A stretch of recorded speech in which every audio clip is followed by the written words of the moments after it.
Hello అందరికీ, అందరూ ఎలా ఉన్నారు? బాగున్నారా? మేమైతే బాగున్నాం. మీ అందరూ ఇంకా బాగున్నారని అనుకుంటున్నాను. Welcome to my channel queen blogs. యాక్చువల్గా ఇది ఒక బ్లాగ్, కంటిన్యూషన్ బ్లాగ్ అండి.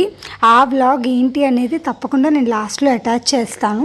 ఎవరికైనా ఇంట్రెస్ట్ ఉంటే కనుక చూడండి. ఇక్కడైతే నేను సొరకాయ గ్రేవీ కర్రీ అయితే చేస్తున్నాను. సొరకాయ అంటే ఏం కాదండి, ఆనపకాయ అంటాం కదా, ఆనపకాయ సొరకాయ బాటిల్ గార్డ్ అనమాట ఇంగ్లీష్లో అయితే. ఇక్కడ ఇంకా నేను కర్రీ అయితే ప్రిపేర్ చేసేస్తున్నాను. డైరెక్ట్గా కుక్కర్లో చేస్తున్నాను. ఎందుకు కుక్కర్లో చేస్తున్నాను అనేది కూడా మీకు తెలుస్తుంది ముందు ముందు వీడియో చూస్తూ ఉంటే. ఫస్ట్ నేనైతే 1.5 పచ్చిమిర్చి అయితే తీసుకున్నాను. అవి సన్నగా కట్ చేసుకుని వేసుకున్నాను.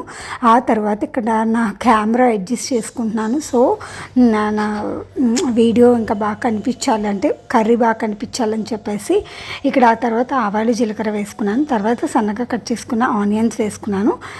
తర్వాత అల్లం వెల్లుల్లిపాయ పేస్ట్ కూడా వేసుకుంటాను. ఇక్కడ వచ్చేసరికి కొంచెం అందగా పసుపు వేసుకున్నాను. ఒక 1/2 స్పూన్ పసుపు వేసుకొని బాగా మిక్స్ చేసుకుని ఆ తర్వాత కొంచెం ఆనియన్స్ ఫ్రై అయిన తర్వాత ఇక్కడ అల్లం వెల్లుల్లిపాయ పేస్ట్ కూడా వేసుకుంటాను. అలాగే మీలో ఎంతమందికి సొరకాయ అంటే ఇష్టం, అంటే ఇది వాటర్ వెజిటబుల్ కదా, చాలా మంచిది. సమ్మర్ సీజన్స్ అయితే ఇంకా మంచిది అనమాట.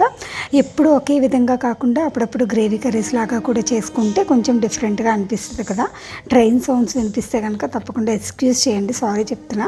అలాగే కొంచెం అనగా సాల్ట్ అయితే వేసుకున్నాను. ఇక్కడ పక్కన నయన్ ఉన్నాడు, సో నన్ను డిస్టర్బ్ చేస్తూ ఉన్నాడు అనమాట. ఇక్కడ అల్లం వెల్లుల్లిపాయ పేస్ట్ వేసుకున్నాను. మా నయన్కి అయితే చాలా ఇష్టం అండి సొరకాయ పచ్చడి అన్న, సొరకాయ కర్రీ అన్న, అలాగే గ్రేవీ కర్రీస్ అన్న, ప్రతిదీ కూడా చాలా ఇష్టం అనమాట. అంటే అన్ని వెజిటేబుల్స్ తినాలి. సో అన్ని వెజిటేబుల్స్ తింటే మంచి అన్ని రకాల ప్రోటీన్స్ అయితే అందుతాయి కదా, పిల్లలకు కూడా చాలా మంచిది.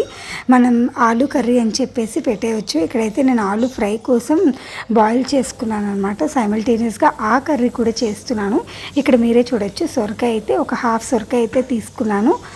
సొరకాయ అంటే చిన్న సొరకాయ హాఫ్ అయితే తీసుకున్నాను అనమాట. ఎందుకంటే ఫస్ట్ టైం చేస్తున్నాను కదా, అది కూడా ఇది కొంచెం ఎక్కువ క్వాంటిటీ అయ్యిందండి. ఎందుకంటే గ్రేవీ కర్రీ కదా, సో గ్రేవీ కర్రీ కాబట్టి కొంచెం ఎక్కువ క్వాంటిటీ అయింది. సొరకాయ ముక్కలు వేసుకొని, సొరకాయ చాలా ఫాస్ట్గా మగ్గిపోతుందండి. అంటే కొంచెం సాల్ట్ కూడా వేసాం కదా, మనం మూత పెట్టి మగ్గిచ్చేసుకోవచ్చు, ఈజీగా మగ్గిపోద్ది. ఈలోపు అయితే ఇక్కడ మనం ఆలు అయితే పీల్ చేసేసుకుంటున్నాను. ఎందుకంటే ఇది బాయిల్ చేసిన కర్రీ అనమాట. అంటే నేను బాయిల్ చేసి పైన తొక్కంతా తీసేసి మంచిగా వాష్ చేసి బాయిల్ చేశాను అనమాట. నేను ఈ రెసిపీ అయితే ఇందులో ఏమి యాడ్ చేయట్లేదు. ఎవరికైనా ఇంట్రెస్ట్ ఉంటే కనుక తప్పకుండా కామెంట్ సెక్షన్లో అడగండి. నెక్స్ట్ వీడియో చేసి తప్పకుండా చూపిస్తాను మీకైతే కర్రీ ఎలా చేయాలి అనేది. ఆలు కర్రీ గురించి చెప్తున్నాను. మనకి సొరకాయ ముక్కలు అయితే మగ్గుతూ ఉంటాయి. ఈలోపు అయితే ఇక్కడ ఎండు కొబ్బరి నేను కట్ చేసుకుంటున్నాను. ఎందుకంటే గ్రేవీ కర్రీ కోసం అనమాట. గ్రేవీ కోసం, సొరకాయ గ్రేవీ కర్రీ కదా, సో గ్రేవీ కోసం నేనైతే ఇక్కడ ఎండు కొబ్బరి పౌడర్ ఉన్నా కూడా మనం యూస్ చేసుకోవచ్చు. కొబ్బరి పౌడరు లేదు అంటే కనుక మనం ఇలా కొబ్బరి చిప్ ఉంటుంది కదా, కొబ్బరి చిప్పలు కూడా అమ్ముతారు, ఎండు కొబ్బరి చిప్పలు. ఆ చిప్ప తెచ్చుకొని సన్నగా ఇలా చాప్ చేసుకొని ముందు మనం కొబ్బరి మిక్సీ చేసుకోవాలన్నమాట. పౌడర్ లాగా చూపిస్తాను ఇక్కడ. ఎందుకంటే కొబ్బరి మనం పేస్ట్తో పాటు చేసామనుకోండి, పల్లీలు అవన్నీ పేస్ట్, టమాటాలు అవన్నిటితో పాటు చేస్తే కొబ్బరి మిక్సీ అవ్వదనమాట. సో అందుకని చెప్పేసి నేనైతే ఇక్కడ ముందు ఎండు కొబ్బరి మన గ్రేవీకి ఎంత క్వాంటిటీ కావాలో అంత క్వాంటిటీ కట్ చేసుకొని బౌల్లో, అదే మిక్సీ జార్లో అయితే వేసేసుకున్నాను. ఈలోపు సొరకాయ కూడా మగ్గిపోయిందనమాట. ఇక్కడ నేనైతే మిక్సీ చేస్తున్నాను. ఇక్కడ ఎండు కొబ్బరి అయితే మిక్సీ చేసేసాను, చూసారు కదా, పౌడర్లా అయిపోయింది. తర్వాత చిన్న ముక్క చెక్క వేసుకున్నాను, తర్వాత లవంగా వేసుకున్నాను. అవి వచ్చేసరికి మసాలా దినుసులు అన్నమాట. తర్వాత పచ్చివే పల్లీలు వేసుకుంటున్నాను, కొంచెం పల్లీలు వేసుకున్నాను. అవి కూడా మిక్సీ చేసేసాను. చేసిన తర్వాత ఒక హాఫ్ టమాటా అయితే కట్ చేసుకొని వేసుకున్నానండి. ఒక హాఫ్ టమాటా కట్ చేసుకొని గ్రేవీ కోసం వేసుకున్నాను. యాక్చువల్గా నేను కూడా వేరే ఛానల్లో చూసే చేశానండి. అందులో అయితే వాళ్ళు టమాటా వేయలేదు, నేనైతే టమాటా వేసుకున్నాను అనమాట. టమాటా వేయడం వల్ల మంచి టేస్ట్ కూడా వచ్చిందన్నమాట. ఇక్కడ నేను ఇంకా కొంచెం కారం వేస్తున్నాను. ఎందుకంటే కారం కూడా మిక్సీలో వేసేసామనుకోండి మంచిగా అదంతా కూడా గ్రేవీ మిక్స్ అవుతుంది కదా బాగా. ఒక 2 స్పూన్స్ ఆఫ్ వాటర్ వేసుకున్నాను అనమాట. తర్వాత ఇంక సొరకాయలు బాగా మగ్గిపోయిన తర్వాత మధ్యలోకి నేను అలా ప్లేస్ లాగా పెట్టుకొని అందులో అయితే పేస్ట్ వేసుకున్నాను. ఎందుకంటే ఫ్రై అవ్వడానికి బాగుంటుంది కదా, సో అందుకని చెప్పేసి నేను అలా అయితే వేసుకున్నాను. తర్వాత మిక్సీ జార్లో ఇంకా చాలా పేస్ట్ అయితే ఉంది. సో అందులో కొంచెం వాటర్ వేసుకొని మళ్ళీ మిక్సీ చేసేసి అది మళ్ళీ ఈ కర్రీలో అయితే వేసేస్తాను. ఇక్కడ వచ్చేసరికి మనం లాస్ట్లో కొత్తిమీర కూడా వేసుకుంటాము. కొత్తిమీర కంపల్సరీగా వేసుకోండి, కొత్తిమీర కరివేపాకు అలాంటివి, ఎందుకంటే టేస్ట్ చాలా బాగుంటుంది కొత్తిమీర వేసుకుంటే. కర్రీ అయితే నిజంగా నమ్మరు మీరు, చాలా టేస్టీగా వచ్చిందన్నమాట. నాకైతే బాగా నచ్చింది, అలాగే మా ఇంట్లో వాళ్ళకి కూడా బాగా నచ్చింది అనమాట.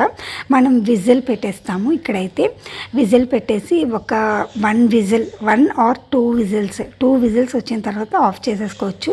ఎందుకంటే అన్నీ ఆల్రెడీ మగ్గిపోయి ఉన్నాయి కదా, సో అందుకని చెప్పేసి నేనైతే ఒక్క విజిల్కి స్టవ్ ఆఫ్ చేసేసుకున్నాను అనమాట.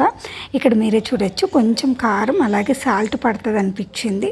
సో నేను ఒక పించ్ ఆఫ్ సాల్ట్ అయితే మళ్ళీ వేసుకున్నాను అనమాట. ఇక్కడ నేను టేస్ట్ చెక్ చేసుకొని వేసుకున్నాను. వేసుకున్న తర్వాత విజిల్ అయితే పెట్టేసుకుంటాను అనమాట. విజిల్ పెట్టుకుని తర్వాత స్టవ్ ఆఫ్ చేసిన తర్వాత నేను కొత్తిమీర వేసుకొని ఒక్కసారి మళ్ళీ పొయ్యి మీద పెట్టేసి స్టవ్ ఆఫ్ చేసేస్తాను అనమాట. ఇక్కడ ఆలూ ఫ్రై కోసం బాండీ అయితే పెట్టేసుకున్నాను.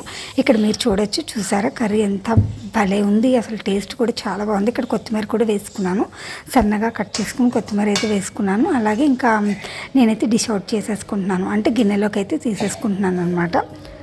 సో ఇక్కడ మీకు చూపిస్తున్నాను చూడండి, కర్రీ అయితే భలే టేస్టీగా వచ్చిందనమాట. మళ్ళీ చెప్తున్నాను, ఏమనుకోవద్దు. అలాగే నిజంగానే చాలా బాగుంది, సో అందుకని చెప్తున్నాను అనమాట. ఇక్కడ ఇంకా నేనైతే స్పాంజీ దోశలు ఉంటాయి కదా, స్పాంజీ దోశ అంటాము, చల్లట్టు అంటాము, పుల్లట్టు అంటాము, ఒక్కొక్క ప్రాంతాల్లో ఒక్కొక్కలాగా అయితే పిలుస్తారు.